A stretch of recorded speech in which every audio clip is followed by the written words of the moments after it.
TV One Utama. We're checking out the preview for the film Sukarno. Filem ni pasal the first Indonesian president. So kalau korang nak tahu cerita dia macam mana, jom wayang.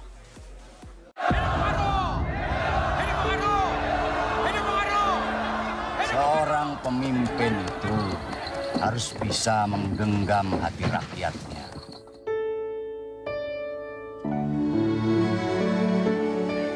Sebelum dinamakan Indonesia, Patih Gajah Mada menyebutnya Nusantara. Siapa nama kamu? Fatmawati, Pak. No, yakin kon? Arep melamar DBE. Kon bukan anak bupati loh. Jangan sebut Soekarno kalau nggak bisa naklukkan Belanda. Papa kan? Iya kan? Tenang. Berikan aku kesempatan untuk menjelaskan. Penjelasan apa, Gus? Penjelasan apa? Kamu memberikan pledoi atas sikap kamu ini tidak usah. Andai kata Bung Karno itu masih bujang, tentu tidak jadi masalah.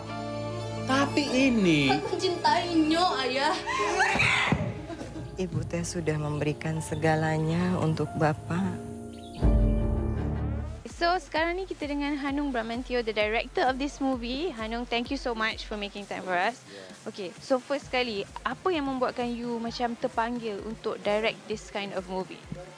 Saya penasaran karena dari awal film Indonesia, industri film Indonesia muncul tahun 1930 sampai sekarang tidak ada film tentang Soekarno. Dan Soekarno adalah bukan hanya presiden pertama di Indonesia, tetapi dia adalah founding father of independence of Indonesia. Before I knew a little bit about Sukarno's idiosyncrasies and character, I did some reading, a lot of reading on biographies of his books, and I discovered that he is quite a peculiar man, in a way that he is quite. He has this two almost. He's Gemini, by the way. I researched that too. Where it's funny how how Geminis, they seem to have two different personalities, and I do truly see that in Sukarno. On this one side, he is this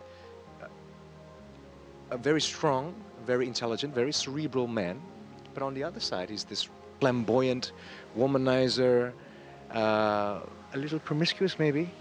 And that's the truth, because I remember reading a book of his, and on the second page, he stated that, I love women, I can't deny it, and I wish I can be around them all the time, and I see them like a piece of art. Tapi tidak ada film satupun film Indonesia tentang itu. Why?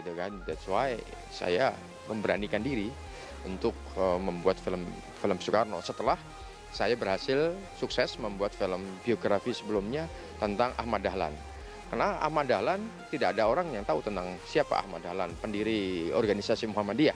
Mungkin di KL ada organisasi Muhammadiyah gitu kan, tetapi siapa yang mendirikan kan tidak populer, apalagi di anak-anak muda.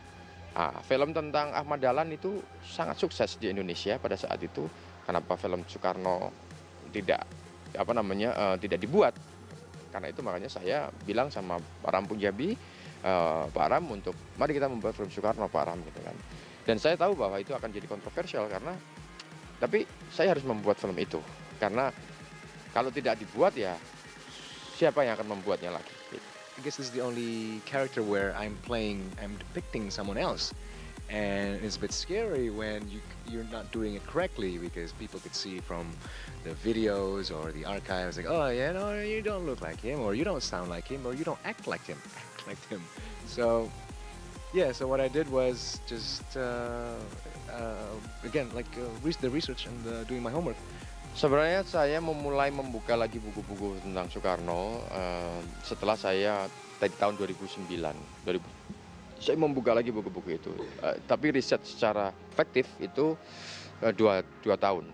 2 tahun saya riset dan sekaligus menulis skrip tentang Soekarno, didampingi dengan partner saya, Ben Sihombing.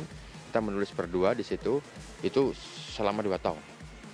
Bahkan pada saat kita syuting pun kita masih terus menulis, karena ada perubahan-perubahan skrip, ada data-data yang tiba-tiba masuk, ada inscription tiba-tiba masuk. Ya kan, ada data baru masuk, kemudian kita ganti di lapangan pada saat di lokasi kita ganti.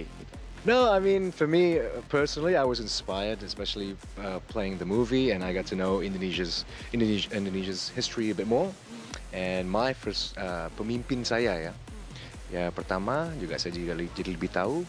Ya saya berharap sih bisa mengasih inspirasi. Kalau menurut saya mengasih perspektif. Karena I think the world would look a little bit colorful when you have a different type of angle to see it from. So jadi ya di saat kita sering banyak berbaca atau kita menonton akan mengasih angle-angle dan perspektif dalam benak kita kan. Jadi I think hopefully they can bring that home with them. So that'll be cool as it did to me. Yang paling penting dari film ini adalah Indonesia merdeka bukan karena peperangan. Indonesia merdeka tanpa pertumpahan darah. Jadi kalau ada yang bilang bahwa Indonesia merdeka karena ada peperangan, berarti dia tidak tahu sejarah.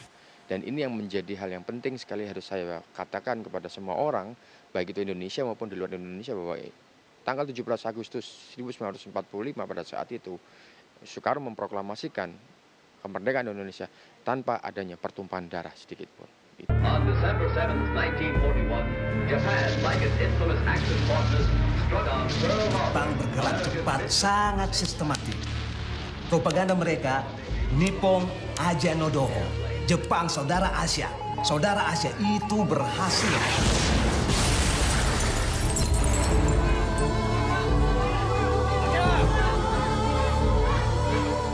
Sepertinya pilihannya cuma satu, bekerja sama dengan Nippon.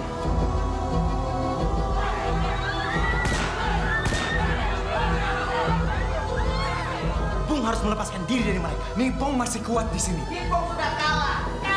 Mereka masih punya senjata, Syahrir. Kita harus bersatu untuk menghindari rakyat dari kejaman Nippon. Kita ditindas oleh sistem kolonial. Berteriaklah!